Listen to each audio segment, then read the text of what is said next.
la question que je vais te poser, c'est que est-ce qu'on vous embête pour une histoire de sécurité, une histoire de gros sous? Parce que est-ce que quand la préfecture vient pour vous homologuer un circuit, je pense qu'ils font leur boulot correctement, bien ils sûr. suivent les RTS dictés par la FFSA. Donc, si la FFSA revient derrière pour homologuer le circuit en vous demandant, il faut nous donner 1600 et quelques euros, plus les frais de signature, plus déplacer le gars qui vient, c'est une question d'argent, parce que ce n'est pas forcément une question de sécurité, puisque la sécurité sera la même que la préfecture. Tout à fait. Tout à fait. Et puis, bon, c'est vrai que cette histoire-là, elle nous arrive tout bêtement. Il y a des gens qui disent que c'est la FFSA qui a mis et qui a demandé le texte de loi. Le décret, c'est pas vrai. C'est l'ancien gouvernement qui a créé une commission mise en place pour alléger les tâches administratives, pour pouvoir diminuer le personnel, fait tout ce qui s'ensuit, tout ce qu'on entend et qu'on a mis en place.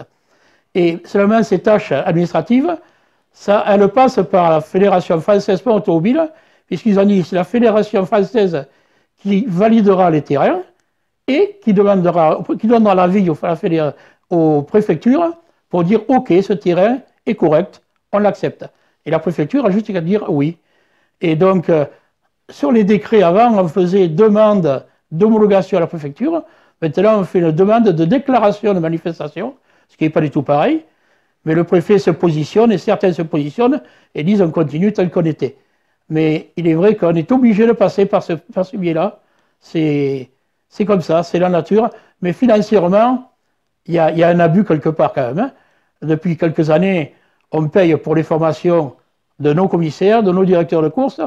On forme, nous, par rapport au plan de formation approuvé par le ministère de l'Esport, Sports, on forme nos officiels, et on se retrouve maintenant à demander à la FFSA de valider nos formations, ce qui nous coûte 95 euros par pilote, par commissaire, 500 euros par directeur de course, et en plus, il faut qu'il aille encadrer une manifestation de la FFSA. Bien sûr, c'est la fatalité, on va dire. Hein. Quelqu'un de l'Aquitaine, il va aller former, se valider à Lille. C'est la fatalité. Il n'y a pas assez de circuits dans l'Aquitaine, sûrement. Enfin, bon, ça, nous avons la dernière formation des directeurs de course qui est à Lyon, où il y a des circuits, des terrains. Ils sont partis en Bretagne. C'est la fatalité. Il n'y avait pas de terrain à côté. Je ne vais pas faire de l'humour. Donc, c'est vraiment du n'importe quoi. Et maintenant, on veut venir nous demander, avec M. Deschaux, on vient nous demander 1650 euros par terrain à valider.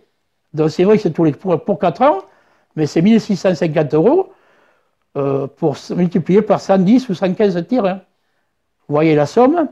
Vous rajoutez derrière, tous les ans, 200 euros par manifestation que l'on met en place du FOLEP. On entoure à 130 manifestations. Comptez les budgets, prenez vos calculettes, vous allez voir, ça vous ferait plaisir de gagner ça à la fin du mois. Mais donc c'est vrai que quelque part, on se sent agressé.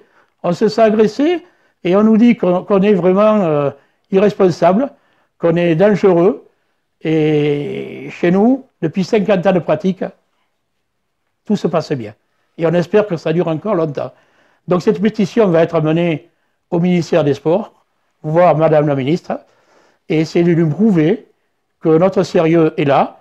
Et cette pétition appuiera notre président, notre DTM, qui va aller discuter au ministère, et peut-être qu'il y aura quelques membres de la Commission nationale, pour pouvoir appuyer nos techniques, nos connaissances, et que derrière, eh bien, on puisse continuer à vivre tel qu'on vivait, tout en sécurité, sans payer n'importe quoi. La FFM ont passé une convention qui était très très bien, et ils arrivent avec ce texte de loi à travailler. Leurs visiteurs de terrain, qui sont comme nous, formés, sont reconnus par la FFM et continuent à valider les terrains. Ils ne sont pas obligés de payer des sommes indues. Voilà. Donc le racket, si ça n'est pas, on n'en est pas loin.